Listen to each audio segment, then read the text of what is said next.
Okay बेटा, 12th class student, आज हम अपना नेक्स्ट टॉपिक करते हैं और हमारा जो नेक्स्ट टॉपिक होगा वो सीवेज ट्रीटमेंट प्लांट होगा। बेटा आपको पता होना चाहिए कि सीवेज ट्रीटमेंट प्लांट में हमें क्या करना होता है। सीवेज ट्रीटमेंट प्लांट के अंदर जो भी गंदा पानी होता है उसे हम क्लीन करते हैं, और उसे हम क्लीन किसकी हेल्प से करते हैं? माइक्रो ऑर्गेनिज्म, क्योंकि माइक्रो ऑर्गेनिज्म की जो एबिलिटी होती है, कुछ माइक्रो ऑर्गेनिज्म है जो एरोबिक कंडीशन में सर्वाइव कर सकते हैं, कुछ एनारोबिक कंडीशन में सर्वाइव कर सकते हैं। कुछ को ऑक्सीजन चाहिए, कुछ को CO2 चाहिए। तो दोनों कंडीशनों में वो ग्रो होकर उसके अंदर जो भी लिविंग वेस्ट रह जाता है ये उसे क्लीन कर सकते हैं। ठीक है, तो इसको क्लीन करने के लिए, वाटर को क्लीन करने के लिए माइक्रो ऑर्गेनिज्म का यूज़ करेंगे, और इस प्रोसेस के लिए मेनली हमारे 2 स्टेप्स होते हैं। एक होता है प्राइमरी ट्रीटमेंट और एक होता है सेकेंडरी ट्रीटमेंट। Primary treatment. अच्छा, प्राइमरी ट्रीटमेंट में हम क्या करते हैं? देखो, प्राइमरी ट्रीटमेंट में हम उन इम्प्योरिटीज़ को अलग करते हैं जो हमें पहले से ही दिखाई देती हैं। जैसे कि हमें क्या दिखाई देगा, उसमें सॉइल पार्टिकल्स हैं, कुछ कंकड़ ग्रिट वगैरह दिखेंगे, या फिर हम ये कह सकते हैं कि उसके ऊपर कुछ चीज़ें फ्लोट करने वाली होंगी, जैसे लीफ वगैरह होती है, पॉलीथीन वगैरह, जो भी चीज़ें हमें दिखाई देंगी गंदे पानी के ऊपर फ्लोट करती हुई। तो दोनों को हम 2 तरीके से अलग कर सकते हैं। एक जो ऊपर फ्लोट करते हुए हमें दिखाई देंगे, उसके लिए हम यूज़ कर सकते हैं फिल्ट्रेशन, यानी उसको हम छान सकते हैं। छानने से उस तरीके की इम्प्योरिटीज़ को हम अलग कर सकते हैं। और इसी में ही दूसरा प्रोसेस आ जाता है जिसको हम बोलते हैं सेडिमेंटेशन। सेडिमेंटेशन में क्या होता है? सेडिमेंटेशन में होता है कि उस जो भी छनने के बाद जो भी हमारा इफ्लुएंट बचता है उसको हम कुछ टाइम के लिए रख दें। जब रख देंगे तो हम देखेंगे कि उसके डस्ट पार्टिकल्स वगैरह हैं वो नीचे की तरफ सेटल हो गई हैं, और जो ऊपर का बचता है इफ्लुएंट उसको हम सेपरेट रख लेंगे, सेपरेट कर देंगे उधर से। ठीक है, तो जो हमने सेपरेट करके निकाला है, जो नीचे सेटल हो गया था, उसके अलावा जो भी ऊपर बचा उसे हम अलग रख देते हैं। ठीक है, उसको हम बोलेंगे इफ्लुएंट।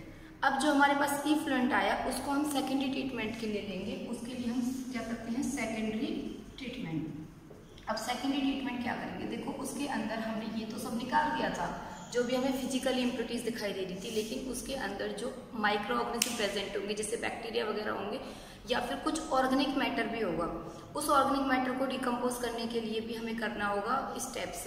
तो उसके लिए हम सेकेंडरी ट्रीटमेंट, तो उस इफ्लुएंट को हम एक दूसरे टैंक में अलाउ करते हैं, एरिएशन टैंक। मान लो हमने उसे इस टैंक में अलाउ कर दिया।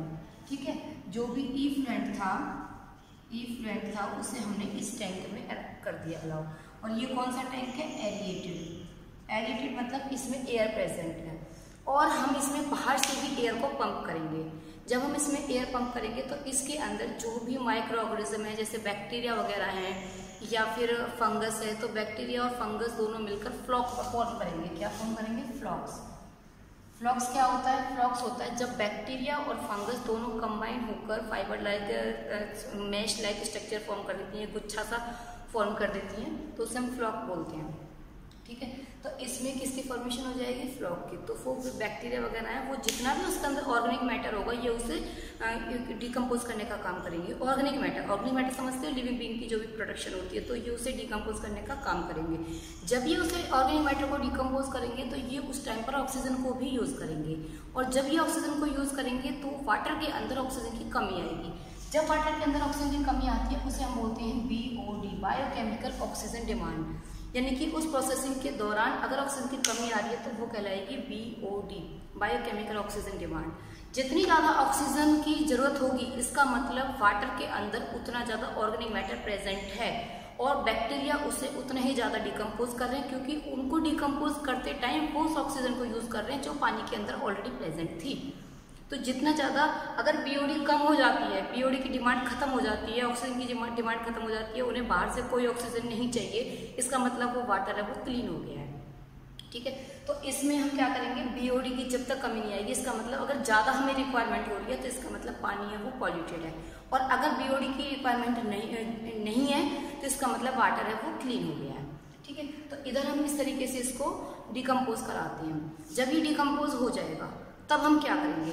तो इसके बाद यहाँ पे पूरा का पूरा डिकम्पोज हो गया है। डिकम्पोज होने के बाद जो भी इसका इफ्लुएंट होगा उसको हम एक दूसरे टैंक में ले लेते हैं। इस टैंक को हम बोलते हैं सेटलिंग टैंक।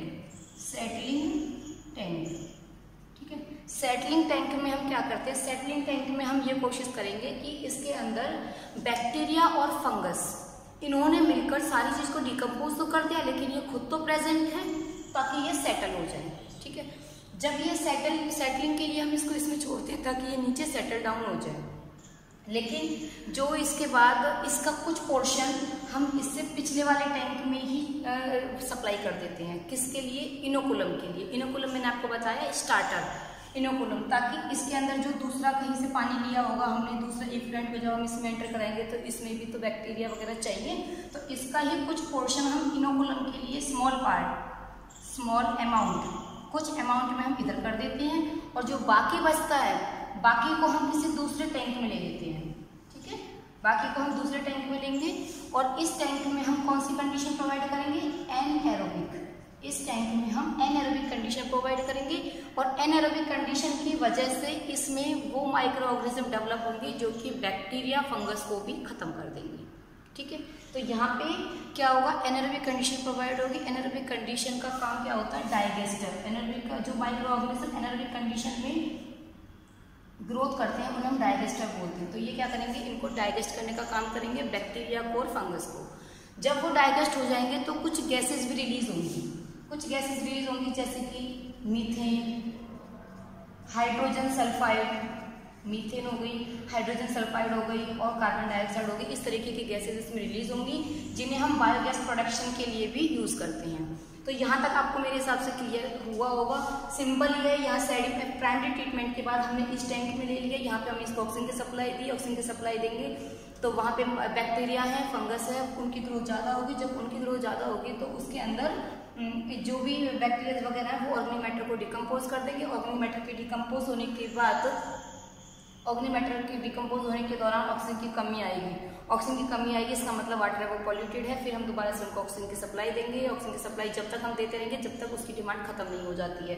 जब उसकी डिमांड खत्म हो जाएगी इसका मतलब वाटर क्लीन है। फिर हम उस पानी को सेटलिंग टैंक में कर देंगे। सेटलिंग टैंक में हम इसमें जो माइक्रो ऑर्गेनिज्म यानी बैक्टीरिया और फंगस रह गई थी उसके सेटलमेंट के लिए करेंगे, लेकिन इसमें से थोड़ा सा पोर्शन हम इसमें भी डाल देंगे ताकि जो दूसरा वाटर प्राइमरी ट्रीटमेंट के बाद इसमें आएगा उनको एक तरीके से ग्रोथ के लिए इनोकुलम मिल जाए, स्टार्टर मिल जाए। इसके बाद जो इसका पानी होगा इसे हम अनदर टैंक में कर देंगे। अनदर टैंक में हम इसको एनएरोबिक कंडीशन प्रोवाइड करेंगे। एनएरोबिक कंडीशन में ग्रोथ करने वाले माइक्रो ऑर्गेनिज्म है वो डाइजेस्टर कहलाती हैं। जब ये इनको डाइजेस्ट करेंगे, बैक्टीरिया को, फंगस को इनको डाइजेस्ट करेंगे, उसी दौरान इन गैसेस को ये रिलीज करेंगे और इस तरीके से वाटर है वो क्लीन हो जाएगा। जब बिल्कुल क्लीन हो जाएगा तो हम उसकी सप्लाई टैंक में, इसमें रिवर वगैरह में, और जो भी रिवर्स के अलावा और भी जहाँ पे वाटर की रिक्वायरमेंट होती है वहाँ पर हम इसकी सप्लाई करेंगे।